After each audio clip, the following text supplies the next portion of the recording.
بسم اللہ الرحمن الرحیم۔ تیسرے قاعدے الیقین لا یزول بالشک کا جو ذیلی قاعدہ ہے کہ اذا شک کا هل فعل شیئا ام لا فالاصل انه لم يفعل، کہ جب کسی چیز کے بارے میں شک ہو جائے کہ وہ کی ہے یا نہیں تو اصل یہ ہے کہ وہ نہیں کی ہے۔ اس ذیلی قاعدے کی تفریعات چل رہی ہیں، تفریعات کا بیان ہو رہا ہے۔ بہت سارے تفریعی مسائل گزر چکے، یہاں سے مصنف کچھ اور کا تذکرہ کرتے ہیں۔ فرماتے ہیں وَإِن شَكَّ فِي سَجْدَتِهِ أَنَّهُ صَلَّى الْفَجْرَ رَكَعَتَيْنِ أَوْ ثَلَاثًا، مسئلہ یہ ہے کہ کسی شخص کو فجر کی نماز کے سجدے میں شک ہو گیا کہ میں یہ سجدہ کر رہا ہوں، یہ دوسری رکعت کا سجدہ ہے یا تیسری رکعت کا سجدہ ہے۔ تو فرماتے ہیں کہ اس کی دو صورتیں ہیں۔ نماز کے پہلے سجدے میں شک ہوا، ایک رکعت میں دو ہوتے ہیں نا سجدے، رکعت کے پہلے سجدے میں شک ہوا ہے یا دوسرے سجدے میں شک ہوا ہے۔ اگر دوسرے سجدے میں شک ہوا ہے تو اس کی نماز فاسد ہو گئی۔ کیوں؟ اس لیے کہ شیخین اور امام محمد علیہ الرحمہ کے درمیان اس بات میں اختلاف ہے کہ رکعت کی تکمیل کس سے ہوتی ہے، سجدے میں سر رکھنے سے یا سجدے سے سر اٹھانے سے۔ اور مگر اس کو اور تحقیق سے کہوں تو یہ کہوں کہ ان کا اختلاف اس بات میں ہے کہ سجدے کی حقیقت کیا ہے، پیشانی کا زمین پر رکھنا یا رکھ کر اٹھا لینا۔ تو شیخین فرماتے ہیں کہ پیشانی کا زمین پر رکھ دینا یہی سجدے کی حقیقت ہے۔ پیشانی رکھ دی، سجدے کی تکمیل ہو گئی، سجدے کا تحقق ہو گیا۔ لیکن امام محمد فرماتے ہیں کہ سجدے کی تکمیل اور سجدے کا تحقق ہوتا ہے سر رکھنے کے بعد اٹھانے کے وقت، جب اٹھاتے ہیں تب ہوتا ہے۔ کیونکہ کوئی بھی چیز ہوتی ہے وہ اپنی ضد کے ذریعے ہی مکمل ہوتی ہے۔ جیسے کہ ہمیں پانی پینا ہے تو گلاس منہ سے لگاتے ہی پانی پینے کی تکمیل نہیں ہو جاتی ہے، بلکہ لگا کر پیتے ہیں اور پی کر جب ہٹاتے ہیں تو آ جاتا ہے کہ اس نے پانی پی لیا۔ اور جب تک وہ پی رہا ہے اس وقت تک پی لیا نہیں بولتے ہیں، اس وقت یہ ہوتا ہے پی رہا ہے۔ تو وہ کہتے ہیں کہ چیز کی تکمیل اس کی ضد سے ہوتی ہے نا۔ تو سجدہ کی ابتدا ہوئی رکھنے سے اور اس کی تکمیل ہوگی اٹھانے سے، یعنی سر رکھیں گے تو ابتدا ہوئی سجدے کی، اور سجدے سر اٹھائیں گے تو ہوگی تکمیل۔ تو کہتے ہیں کہ جب سجدے سے سر اٹھاتے تب سجدہ مکمل ہوتا ہے۔ اور شیخین کا کیا ہے کہ زمین پر رکھتے ہی سجدہ پا لیا جاتا ہے، اس کا تحقق ہو جاتا ہے۔ تو کہہ رہا ہے کہ اگر دوسرا سجدہ ہے وہ،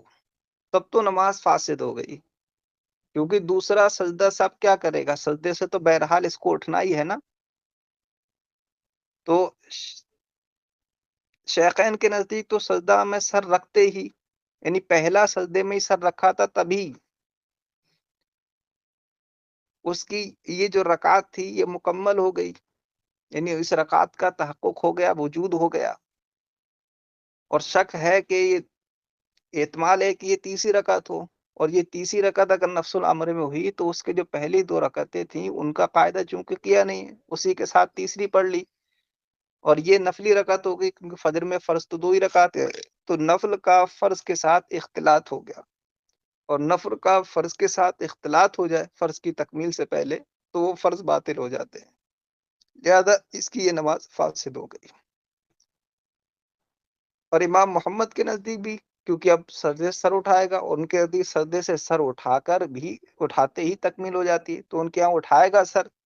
تو یہ فرض اس نفل رکعت کا تحقق ہو جائے گا، اور جب اس کا تحقق ہوگا تو اختلاط پایا جائے گا فرض کا نفل کے ساتھ فرض کی تکمیل سے پہلے۔ تو ان کے نزدیک بھی یہاں وجہ فساد موجود ہے، اس لیے نماز ان کے یہاں بھی فاسد۔ تو اس صورت میں تینوں ائمہ کے نزدیک ہمارے نماز فاسد ہو جائے گی اگر وہ سجدہ رکعت کا دوسرا سجدہ ہے تو۔ فرماتے ہیں اور اگر وہ رکعت کا پہلا سجدہ ہے جس میں شک ہوا ہے کہ یہ دوسری رکعت کا سجدہ ہے یا تیسری رکعت کا، تو شیخین کے نزدیک تو اس صورت میں بھی فاسد ہوگی، کیونکہ ان کے یہاں رکعت کا سجدہ کرتے ہی جتنے بھی فرض ہوتے ہیں وہ سب نفل بن جاتے ہیں، تو ان کا تو یہاں فرض فاسد ہو گئی، فرض باطل ہو گئی ان کے یہاں۔ لیکن امام محمد علیہ رحمہ کے نزدیک اس کی اصلاح ممکن ہے۔ اصلاح اس طور پر ممکن ہے کہ ان کے ہاں جب وہ سجدے سے سر اٹھائے گا، دوسرے سجدے سے سر اٹھائے گا، نہیں، جب دوسرا سجدہ مکمل، جب پہلا سجدہ مکمل کر لے گا، جب پہلا سجدہ مکمل کر لے گا یعنی سجدے سے سر اٹھا لے گا، تب جو ہے سجدے کی حقیقت پائی جائے گی، اس رکعت کی تکمیل ہوگی اور نفل کا خلص لازم آئے گا۔ تو ان کے یہاں یہ ہے کہ یہاں ایک صورت بن سکتی ہے کہ سجدے سے سیدھے سجدہ قطع کرنے کی نیت سے سیدھا قیام میں پہنچ جائے، اس پہلے سجدے سے اس کو قطع کرنے کی نیت سے، ختم کرنے کی نیت سے سیدھا اٹھ کر کھڑا ہو جائے، بالکل کھڑا ہونے کے بعد یہ بیٹھے نیچے،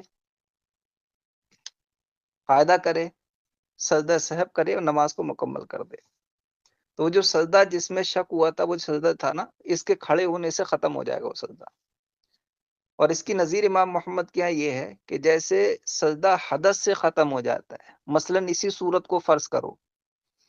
کہ کسی نے 2 رکعت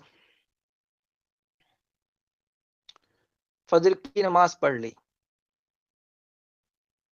قاعدہ کر لیا، اس کے بعد تیسری رکعت کے لیے کھڑا ہو گیا اور تیسری رکعت کے سجدے میں تھا بھی، اور اس نے حدث لاحق کر دیا، حدث کر دیا اس نے، تو حدث کرتے ہی وہ پوری رکعت ختم ہو جائے گی اور وہ سجدہ بھی ختم ہو جائے گا۔ تو جیسے یہاں حدث سے سجدہ ختم ہو جا رہا ہے کیونکہ وہ منافی سجدہ ہے، اسی منافی نماز ہے بلکہ وہ تو اسی طرح جب یہ سجدے سے سیدھا کھڑا ہو جائے گا سجدہ قطع کرنے کی نیت سے، تو اس رفض سے بھی اس کا سجدہ ختم ہو جائے گا، اور جب اس کا سجدہ ختم ہو گیا تو اب سجدے مکمل طور پر پایا ہی نہیں گیا، جب مکمل طور پر نہیں پایا گیا تو یہاں نفل کا فرض کے ساتھ خلط نہیں ہے، اس لیے نماز اس کی صحیح ہو جائے گی، لیکن آخر میں سجدہ سہو کرنا پڑے گا اس سلام میں تاخیر جو ہوئی ہے اس کی وجہ سے۔ ٹھیک ہے بیٹا،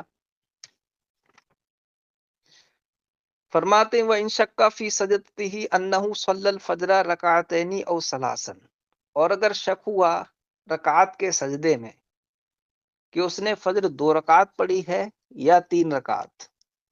ان کانا فی السجدۃ الثانیۃ، اگر یہ شک دوسرے سجدے میں ہے فسدت صلاتہ، تو اس کی نماز فاسد ہو گئی، وَإِن كَانَ فِي السَّجْدَةِ الْأُولَى يُمْكِنُ إِصْلَاحُهَا، اور اگر یہ شک پہلے سجدے میں ہے تو اس کی اصلاح ممکن ہے عند محمد، امام محمد کے نزدیک، لأن تمام الماحیت بالرفع عنده، اس لیے کہ ان کے نزدیک کسی بھی چیز کی تمامیت یا کہو سجدے کی ماہیت کی تمامیت سر اٹھانے سے ہوتی ہے، فترتفع السجدۃ بالرفض، تو لہذا سجدہ ختم ہو جائے گا بالرفض، رفض سے یعنی اس کو ختم کرنے کی نیت سے، کھڑے ہو جانے سے، ارتفاعها بالحدث، جیسے کہ وہ حدث سے ختم ہو جاتا ہے، فیقوم، لہذا یہ شخص سیدھا کھڑا ہو جائے فوراً، ویقعد، اور پھر قاعدہ کرے، ویسجد للسہو، اور سجدہ سہو کر لے۔ ٹھیک ہے بیٹا، فرماتے الی ان قال نوع منہ، بزازیہ کی عبارت چل رہی بیٹا پوری ہے، تو صاحب بزازیہ نے الی ان قال نوع، یہاں تک کہا کہ نوع منہ، اسی قبیل سے یہ آگے آنے والے بھی مسائل ہیں۔